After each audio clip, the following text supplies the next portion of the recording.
Le Zohar dit que le corps qu'on a aujourd'hui, c'est la punition qu'on a eue d'avoir fauté.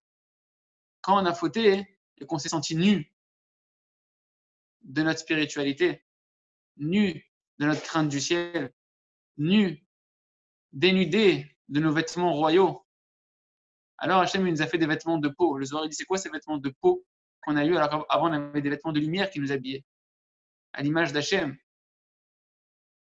Lorsque Adam Rishon et Chava, ils ont fauté, et donc toutes les âmes qui sont descendues derrière elles, elles ont fauté avec eux en potentiel, on a eu des vêtements de peau. Le Zohar dit c'est quoi ces vêtements de peau? C'est la peau du serpent.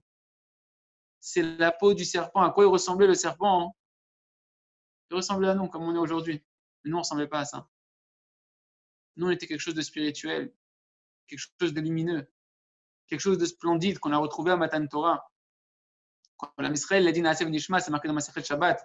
Dans la Gemara Shabbat, c'est marqué lorsque le Ham Israël, dans la page 88, lorsque le Ham Israël, il a dit Naasev Nishma, qu'il a jeté sa tête, qu'il a reconnu la route d'Hachem, qu'il a eu confiance en Hachem, qu'il s'est réidentifié à Hachem, à ce moment-là, 60 000 anges sont descendus, chacun avec 2 couronnes. Ils nous ont mis sur la tête 2 couronnes, une pour avoir dit on fera, une pour avoir dit on comprendra après.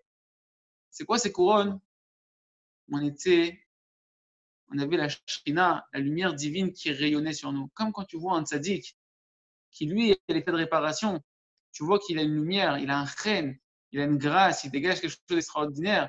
Il dégage de la divinité, une lumière positive qui nous attire.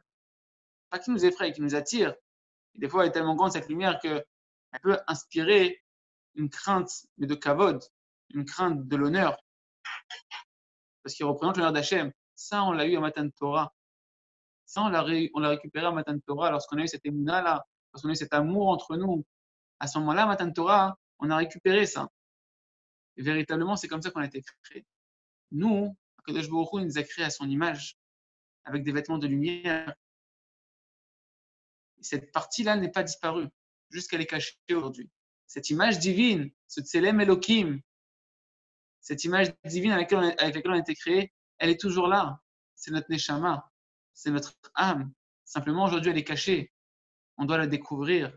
On veut faire briller cette Neshama. On veut la refaire ressurgir. On veut la refaire jaillir. On veut la faire irradier, cette Neshama. On a reçu la Torah pour ça, pour comprendre comment on fonctionne, comment on a été créé. On a été créé par la Torah. Le monde a été créé par la Torah. On a été créé par la Torah. On est intrinsèquement lié à la Torah. Chaque âme de chaque juif est rattachée à une lettre de la Torah. Il y a 600 000 lettres dans la Torah, comme les 600 000 âmes du âme Israël. Israël, c'est les initiales de Yesh, Shishim, Ribo, Otiot, la Torah. Il y a 600 000 lettres dans la Torah, ça fait le mot Israël. Les initiales de il y a 600 000 lettres dans la Torah, ça fait Israël. Yesh, Shishim, Ribo, Otiot, la Torah. Chacun d'entre nous, on est rattaché intrinsèquement à la Torah. Notre âme, elle est rattachée à la Torah. C'est pour ça que le Zohar, Rabbi Shimon Bar Yochai, il dit Israël, la Torah et Hachem, ils font un. La pensée d'Hachem, c'est matérialisé dans la Torah. Il a vu le monde, il nous a vus, il nous a pensé, il nous a désiré. Et par la Torah, et nos âmes qui sont rattachées à cette Torah-là, Dieu a créé le monde. Tu veux découvrir comment ça fonctionne le monde, comment ta Neshama elle comprend, tu es obligé d'étudier la Torah.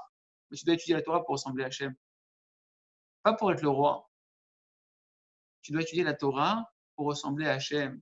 Être quelqu'un de bien avec les autres, de bon avec les autres, de bon avec ta femme, de bon avec tes enfants, de respecter ta femme, tes enfants, tes chaverim, de respecter tes rabbanim, de respecter les tzadikim, pour respecter Akadosh Baruch Hu.